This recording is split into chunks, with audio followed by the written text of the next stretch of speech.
नमस्कार। संगीत समाधान में हम आप सभी का हार्दिक स्वागत तथा अभिनंदन करते हैं। दोस्तों, पिछले सत्र में हमने चर्चा की थी सप्तक की और आज हम बात करते हैं राग की। राग शब्द जब हम लोक में व्यवहार में यूज करते हैं तो राग का मतलब राग, अनुराग, वैराग, इस तरह से शब्द का प्रयोग होता है।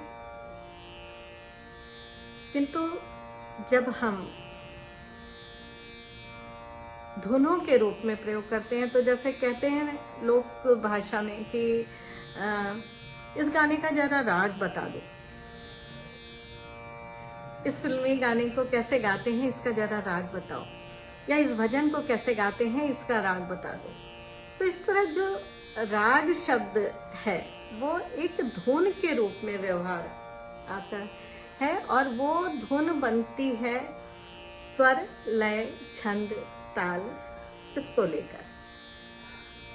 किंतु जब राग शब्द हम शास्त्रीय संगीत में इस पर विधिवत चर्चा करते हैं तो देखेंगे कि राग शब्द की व्युत्पत्ति रंज धातु में घय प्रत्यय लगाकर मानी गई है और रंज का अर्थ है रंगना, कलेवर चढ़ना। किसी भी अब यहाँ पे कलेवर रंग का मतलब सुरों का रंग चढ़ना, सुरों का रंग चढ़ना, धुन का रंग चढ़ना। योयम ध्वनि विशेषस्तु स्वर वर्ण विभूषितः रंजको जनचित्ता नाम यह सहरागा कथोच्यते, या कुछ ग्रंथों में लिखते हैं यह सहरागा कथितो बुधई। योयम ध्वनि विशेषस्तु, वह विशेष ध्वनि जो स्वर और वर्ण से विभूषित है, जो मन का रंजन करने में समर्थ है, मन को रंगने में समर्थ है। रंजको जन चित्ताना, लोगों के मन का रंजन करने में, रंगने में समर्थ है। यह सहरागा कथोच्यते, उसे राग कहते हैं। राग अगर देखा जाए तो जो भरत काल में जातियां थीं, उन जातियों के लक्षण बताए भरत ने और उन जातियों के आधार पर ही राग की चर्चा की जाती है।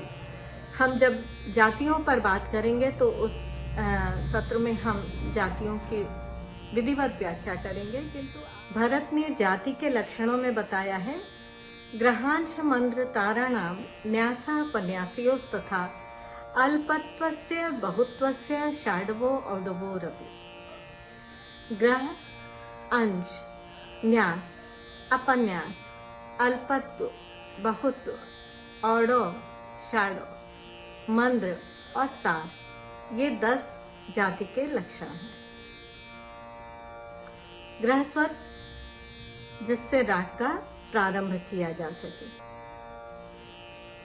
अंश, अंश स्वर, प्राण स्वर, जीव स्वर, वादी स्वर, ये एक ही है और इसमें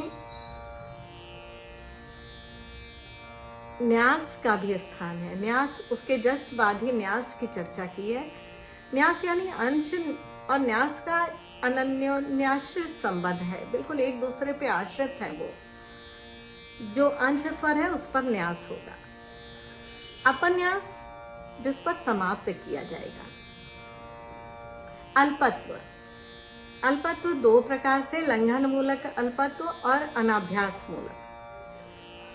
लंघन का मतलब जिस स्वर को हम प्रयोग न करें और डांट कर चले जाए, वो लंघन मूलक है। जैसे सा नी रे गा, हमने सा का लंघन कर लिया। और अनाभ्यास मूलक यानी रे पर हम रुके नहीं, नी रे गा, गा पर जाकर हम न्यास करते हैं। तो गा का बहुत्व हो गया। बहुत्व भी 2 प्रकार से होंगे। कैसे? जिस पर हम न्यास करें वो अभ्यास मूलक है और जिसे हम अलंघन मतलब कभी भी लांघे ना, उसका बार बार प्रयोग करें। तो अल्पत्व और बहुत, ऑर्डो शैडो, 7 स्वर होते हैं। 7 में से जब 5 स्वर लगता है तो वो ऑर्डो जाति का होता है, और जब 6 स्वर लगता है तो शैडो जाति का होता है। संपूर्ण तो है ही, तो छंदोबद्धता भंग ना हो इसलिए उन्होंने संपूर्ण को छोड़ दिया, क्योंकि संपूर्ण तो होगा ही तभी तो शैडो ऑर्डो होगा। ऐसे ही उन्होंने मंद्र तार में भी किया कि उन्होंने मध्य को छोड़ दिया। मध्य का आधा मंद्र सप्तक होता है और मध्य का दूना तार सप्तक होता है। तो मध्य को उन्होंने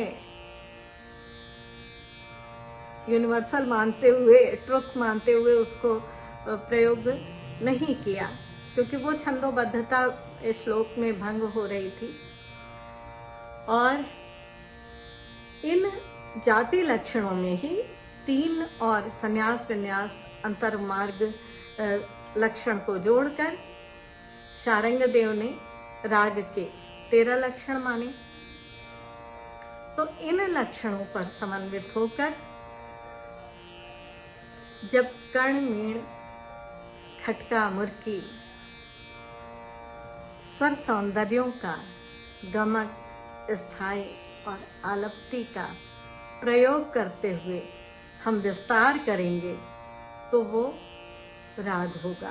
कि स्वर सौंदर्यों पे हम कभी इसकी प्रायोगिक रूप से चर्चा करेंगे। आज हम राग के बारे में इतना ही जानते हैं और अगले सत्र में हम किसी अन्य विषय को लेकर आप सबके मध्य उपस्थित होंगे। नमस्कार।